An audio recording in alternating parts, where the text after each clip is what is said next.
All right, ladies and gentlemen, we're going to go ahead and get started with our next panel discussion. I'm going to turn it over to Claire to introduce everyone to our panel. All right, thank you, Jen.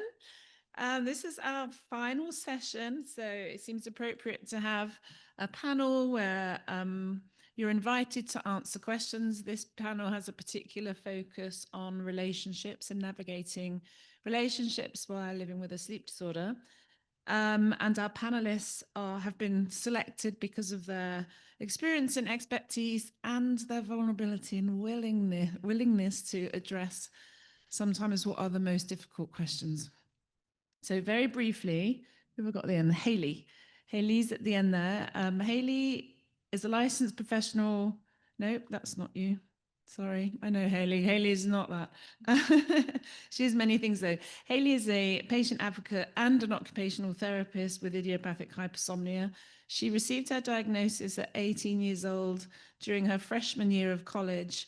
Upon completing the Master of Science in Occupational Therapy in 2023, Haley stepped into the world of sleep disorder advocacy to help spread more awareness about this under-recognized and misunderstood sleep disorder. I should add that Haley is known on social media as the Sleepy OT. She's probably recognize her face because she's done lots of videos for the Hypersomnia Foundation, including a lot of her work on TikTok, and very interestingly is working on a way to incorporate her skills as an occupational therapist with her experience as a patient.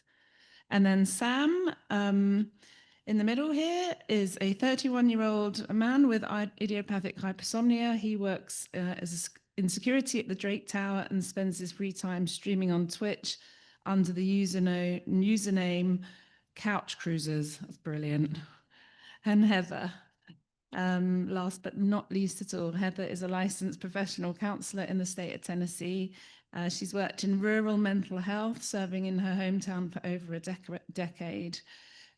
She's married to Matt and has had a long interest in the sleep world and is a very, very experienced person and supporter because you've got sleep disorders kind of left, right and centre in all directions of your family. And we're going to hand it over to our wonderful panellists.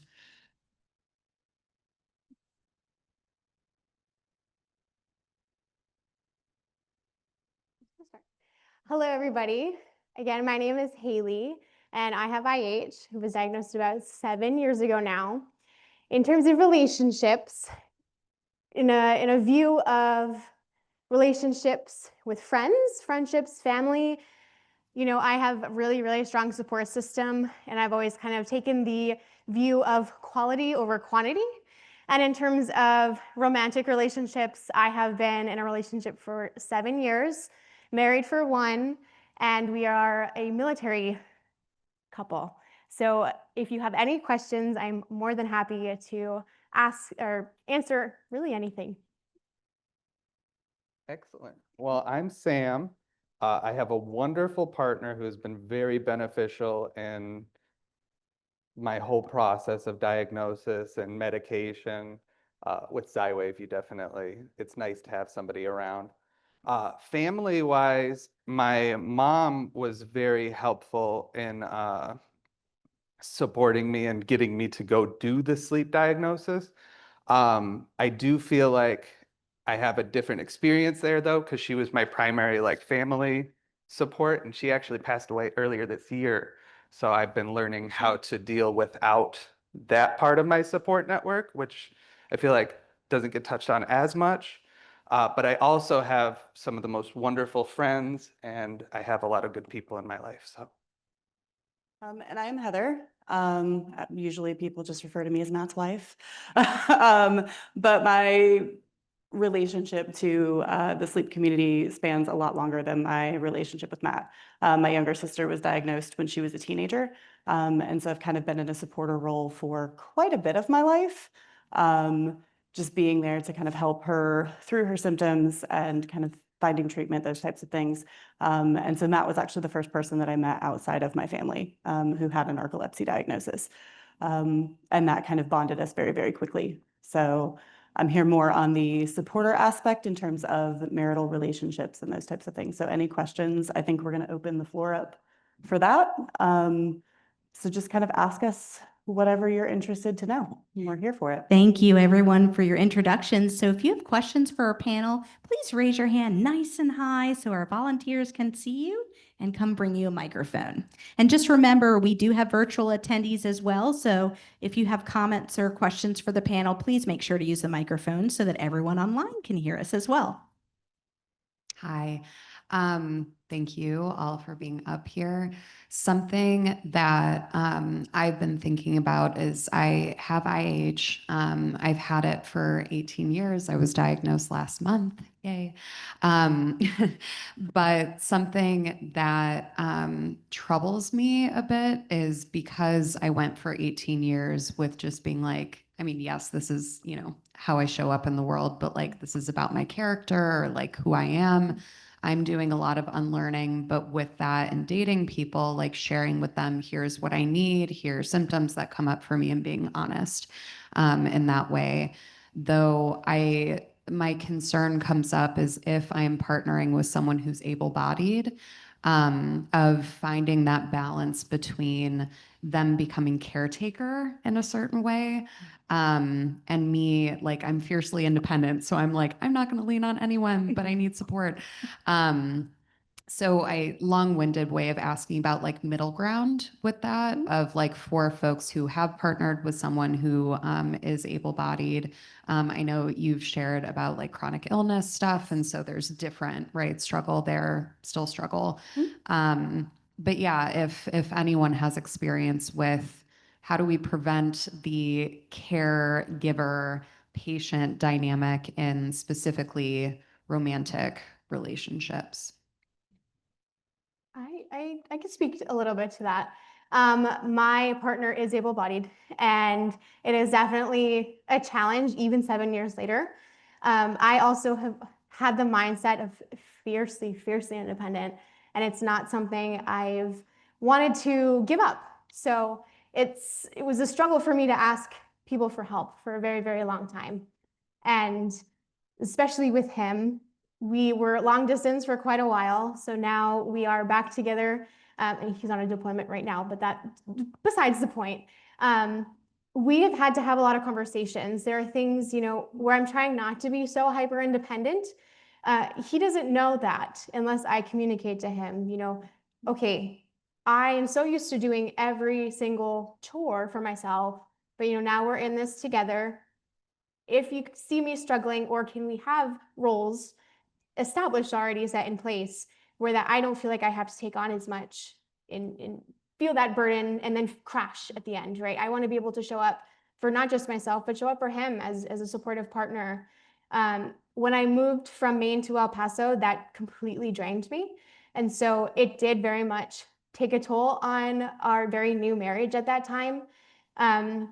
We had to have a lot of uncomfortable conversations and just be open and honest. And as much as it was just felt very uncomfortable, it was very much needed. I think it's a learning process, a lifelong learning process. It's definitely hard for him to see what's me and what's my sleep disorder. So I try as best as I can to explain, you know, my brain fog right now is so bad. I need to sit down. Can you please finish this for me?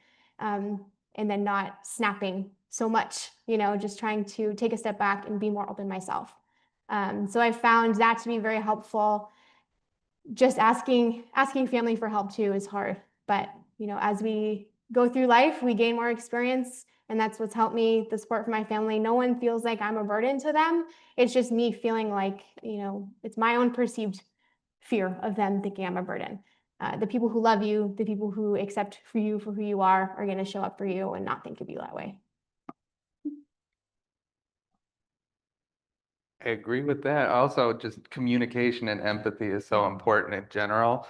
You really need to, like you said, communicate when you're having brain fog, but it's also important as the person with IH to give when you can too, you know, like it's still a partnership. You still need to try and meet them in the middle as best as you can. And it just takes a lot of communication.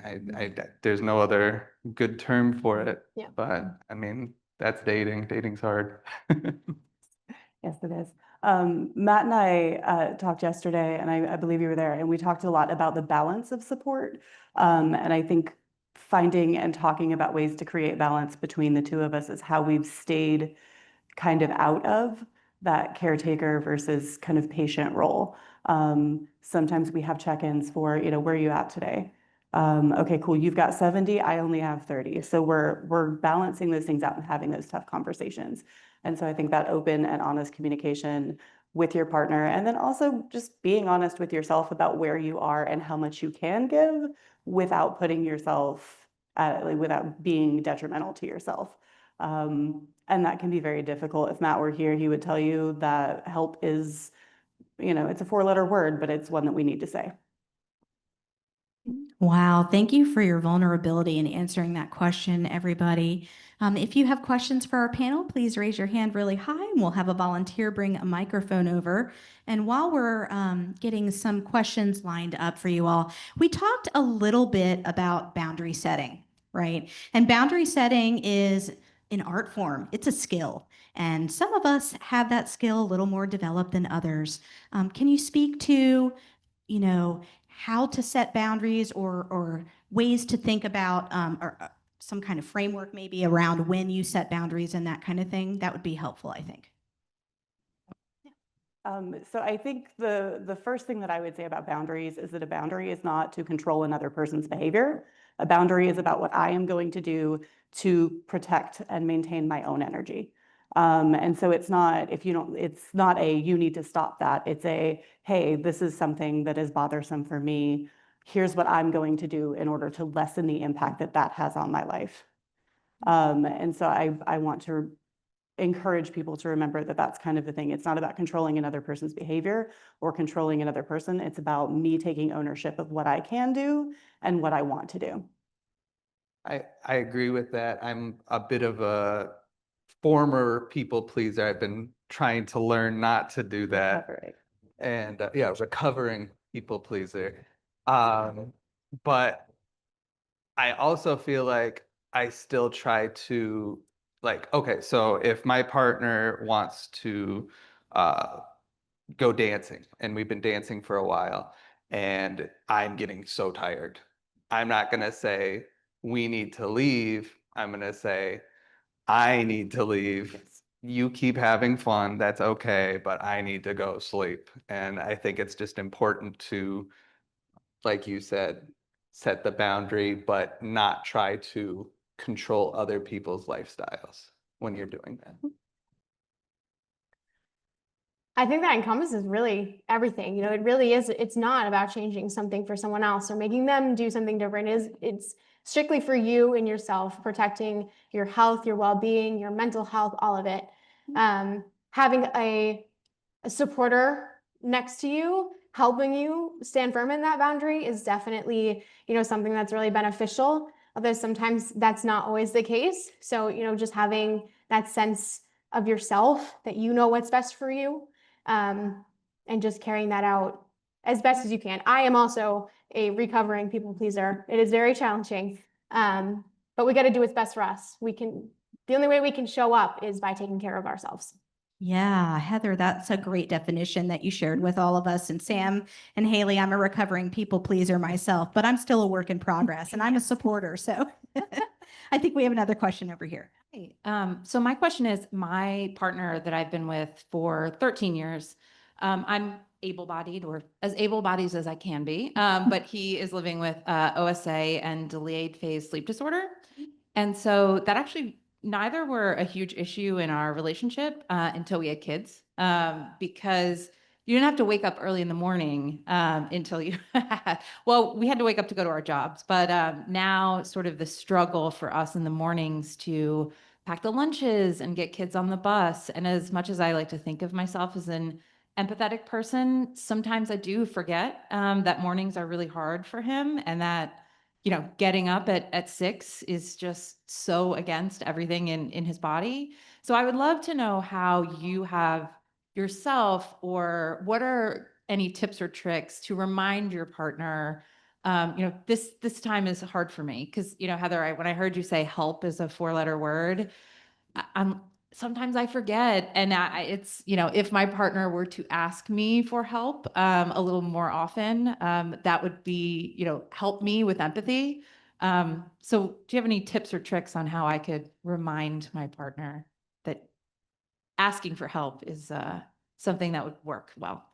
And that's where, again, we always keep coming back to this honest communication in these tough conversations.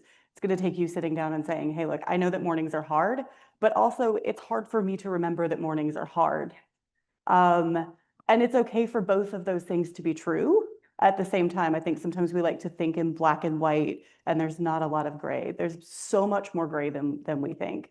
And so I think just saying out loud, hey, look, I know this is really tough for you.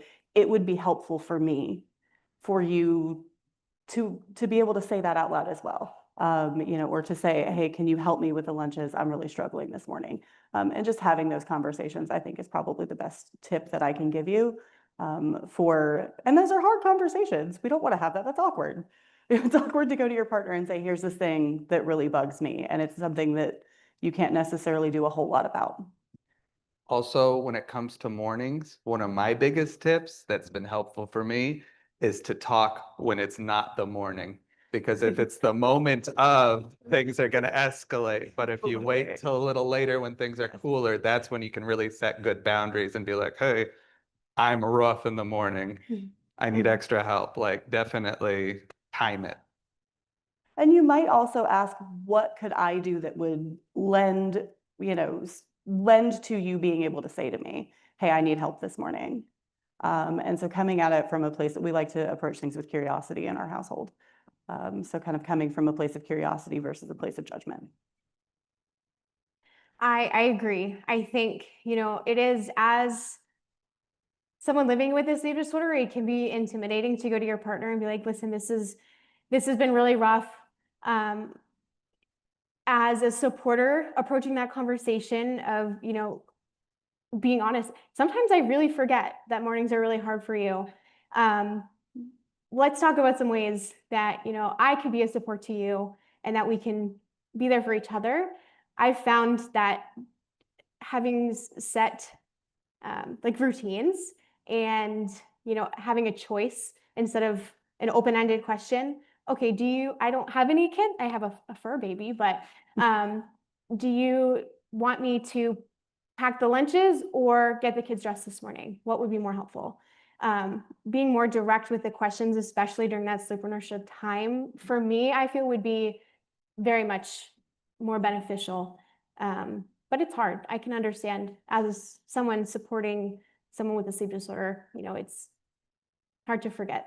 It's hard to remember that those times are challenging. Oh, being vulnerable and having honest conversations. Those are not easy things to do, are they, everyone? By the way, is your partner here in the session right now? Maybe we should go get him. No. He can watch it later. Oh, he's home with the kids. Gotcha. Okay. One thing I might think about doing is packing the lunches the night before. Yeah. Putting out some money just in case you don't have the energy to pack lunch. Here, go buy your lunch today at school, that kind of thing. But thank you for those, everybody. Okay, hands up if you have questions for our panel. We have one over here. Go ahead. I think my question is geared a little bit more towards Haley. I'm also a military spouse, so I would love to connect with you on that. We're recently married, and I was also recently diagnosed with narcolepsy type 1. And I also ask my partner for help all of the time. Sometimes I wake up and my arms don't work, and he has to open my water bottle for me. So I'm curious if you and your husband have a plan in place, or you talk about, what do you do when he's away on work and you need a little extra support during like TDY or deployments? We are currently in a deployment, almost 8 months into one. So I've been on my own for 8 months. I am also about 2,500 miles away from my family and every support system I've had my whole life. So that has been very, very challenging.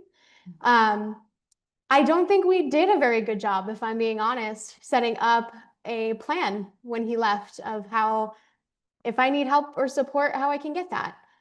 What has been my best friend is FaceTime, which sounds really silly, but my family back in Massachusetts has been such a listening ear, even, even if it's not a physical act of support or help, just being able to reach out and say, Mom, I'm having a really hard time. Can you just sit with me and listen to me vent about this thing?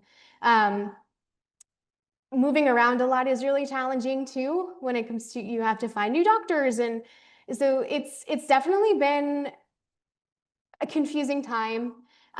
We're getting through it. I am surviving day by day, but I'm hoping to find a place where I can start thriving a little bit better.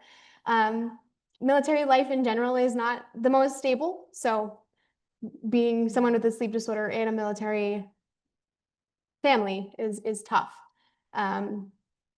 But yeah, I wish I had better advice, but I'm also navigating that challenge as we speak. So you're not alone in it. Maybe you two could be a support for each other. Yeah. I was gonna I say think we're let's making see connections here. after this. I think we have some things we can talk about. Absolutely. Love making connections. Absolutely. Okay, while we're getting another person who would like to ask the panel a question, go ahead and raise your hand. We do have one from online. And it kind of piggybacks off the last question that was being asked. So this person is wondering, living with these sleep and wake disorders can add a lot of partner relationship challenges, but also, as you were, talking about a bit, Haley, living solo can result in some challenges as well. And so this online attendee is wondering if you all can speak to the differences between some partner issues and some solo issues. I can touch really quickly on this solo part of it. I don't want to take too much time, but I have really had to be honest with myself about what my capacities are. I am in a new professional setting. I've just been working as an OT for about a year now. I am in a whole new environment. My whole support system is not where I am. So I have had to reevaluate how much I can do on a given day and be okay with it. I am my own hardest critic. I do not give myself grace a lot of times that I should. I always preach, give yourself grace. I really have been working to try to do that myself. Yeah, it's hard. I try to break up tasks so I don't have to do everything in one time. I do prepare things at night so I don't have to do it in the morning. But it's challenging to have to navigate things on your own. As someone not in a relationship, but even in a relationship on my own it's been a challenge. Some of the shortcuts for solo and being in a relationship still come into play for me. Like, I hate dishes. Mhm. I will do them, but some nights I'm just so tired. Paper plates, just easy little fixes like that. Not all the time, but every once in a while I'll be like, you know what? I'm not gonna do dishes today. Paper plates it is. I also feel like being online is a strange beast sometimes, but one good thing about being online is it did help me find this community, and there is a lot of very helpful people in the IH and narcolepsy communities, and I try to dodge Reddit, but I really like the IH Reddit. That one's been very helpful for me. I've met a lot of people because I've only been dating my partner for about 3 years. So before that, I was rocking it solo. And it's difficult, but be nice to yourself. And there's still avenues where you can reach out regardless and try and find people on the same playing field. I think they nailed that. Okay, I think we have a question up front. I have two different questions, but I'll start with one, and maybe if we have time, I can ask the second. I think the first one is I'm here with my partner, and some issues that we've been having recurring is like negativity. I think something that with IH comes a lot of like bitterness, sometimes anger and sadness. And we've talked a lot about like the link with depression, and that definitely shows up in our relationship sometimes. And that can be really draining for her to have to deal with a lot. So I guess I'm wondering if that manifests in you all's relationship as well. And if so, how do you manage it? So I came into my relationship many, many years after Matt had been diagnosed. So we don't have the same he doesn't have the same bitterness toward his disorder that maybe someone who's more newly diagnosed might have. And some of that anger and those things, he hasn't resolved them because they'll always be there. He has also turned everything into him being, this kind of rock star patient advocate. And so he's found a way to kind of accept and live with instead of fighting against. And Dr. Roth was just in here talking about that, the idea of kind of working with your symptoms versus fighting against them and learning to accept that some of that is going to be a part of your day. And so it's more, how do you navigate those things together versus how do we, it's you and your partner against the problem versus the two, the problem is not your partner and you are not the problem. It's, hey, how can we work against this thing together? I definitely think it is also like something that builds up over time of being in a relationship. Because like when my partner and I got together, no, people don't really know what IH is, So I was like, oh, I have idiopathic hypersomnia. And she's like, okay, well, everybody's tired. And I'm like, yeah, but I get really tired. And after we lived together for a while, she was like, oh, okay, hold on. But I definitely think that it's just another one of those cases of communication. And also, if you're feeling depressed, it's another one of those cases where if you have waves of it, it's better to talk about it when you're not depressed. I mean, obviously both are good, but if you can talk when you're a little bit more less depressed, then that really helps, because then you can kind of tell them what happens, how you need help, and yeah, life is hard. We need the extra support. I completely agree. I think, as uncomfortable as those hard conversations might be, I think it's an incredible opportunity for the two of you to build a deeper connection. I have had to have conversations with my husband. There are times that it's just so draining. I come home and I can snap at anything. So I have come to recognize, if I communicate that to him, I am not mad at you. I just need to take a step back and decompress for a little bit. It's definitely helped with him not taking on that feeling of like resentment towards me for being in, a more low mood than he is. But yeah, I think, just opening it up to potentially be something that brings you closer. Wow, honest communication, vulnerability, and radical acceptance. We are hitting some light topics today in this panel. I know if you have a question, just go ahead and raise your hand. We do have some volunteers with microphones. And ma'am, if you want to ask your second question up front, that'd be fine. So my second question is about friendships. I have a lot of like close relationships where, they know about IH, they know how it affects me, and like those relationships are great and really meaningful to me. But I also have more casual friendships where those people are important to me, but also I haven't taken the time or like the energy to explain that to them because it kind of feels too heavy of a topic to talk about, over appetizers at 5 p.m. And so I guess I'm wondering, how do you guys navigate those casual friendships and helping them feel like meaningful and maybe not so surface level, even though you're dealing with these health issues? I've actually been navigating this myself moving to Texas. I found sprinkling in information over periods of time has been better for me to protect me and not be so heavy on, an info dump in one time. But also you can direct them to other resources. I've found, I've sent family members and friends to Hypersomnia Foundation to read their resources. I've sent them videos to watch of other people explaining things so they can understand, someone else may explain something different that will click to whoever that person is versus the way I explain it. So not having to take the whole responsibility on your shoulders to explain every single detail, there are different avenues you can explore to help them understand a little bit better.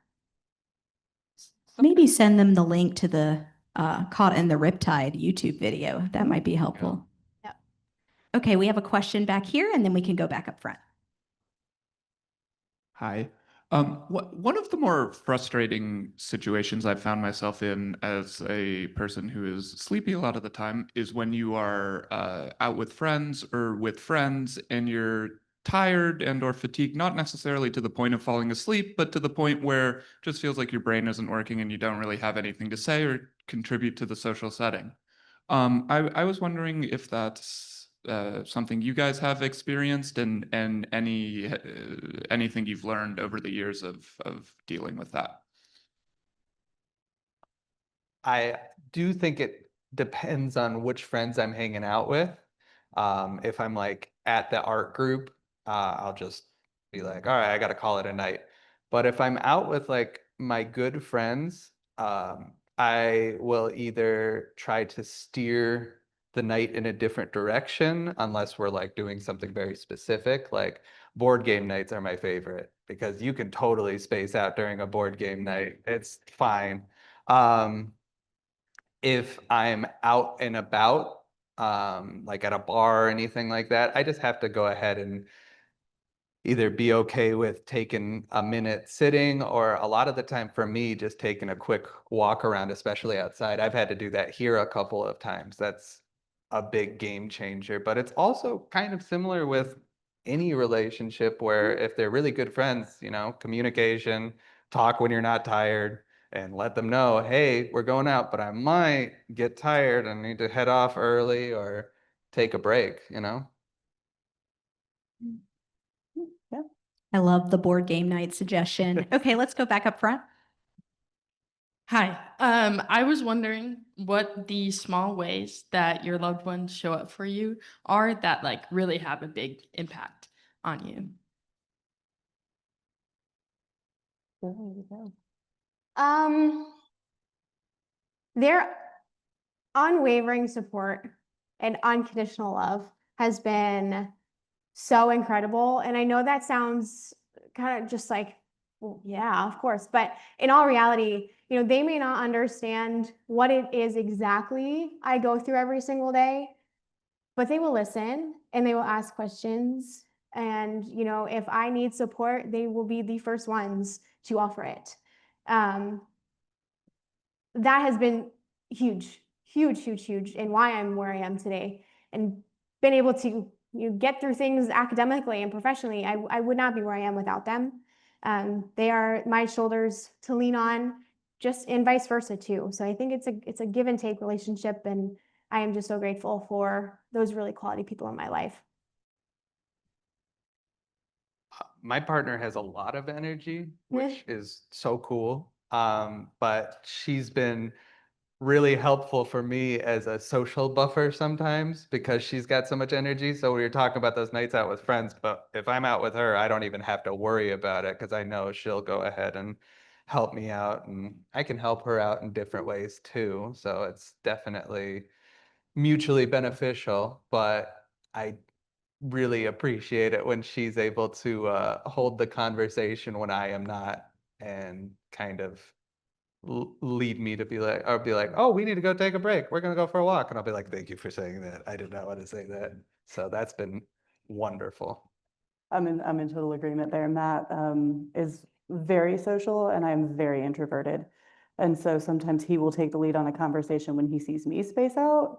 And then I will also step in when I can see him spacing out and go, hey, are you ready to go? If you want to go, you can go. So it's kind of like just that little head toward the door, like we can leave. I'm okay with that. So I think the biggest thing though is just offering grace when it's necessary. Yeah. Being able to offer that grace to people when they are in the midst of struggle is one of the most important things that we can do. Thank you. All right, we have just about 1 minute remaining, and I did want to circle back to the very light topic we brushed on, radical acceptance. Heather, could you share with us a little bit about what radical acceptance means and how that can be helpful for a person suffering with idiopathic hypersomnia? Sorry to put you on the spot. Ooh, wow.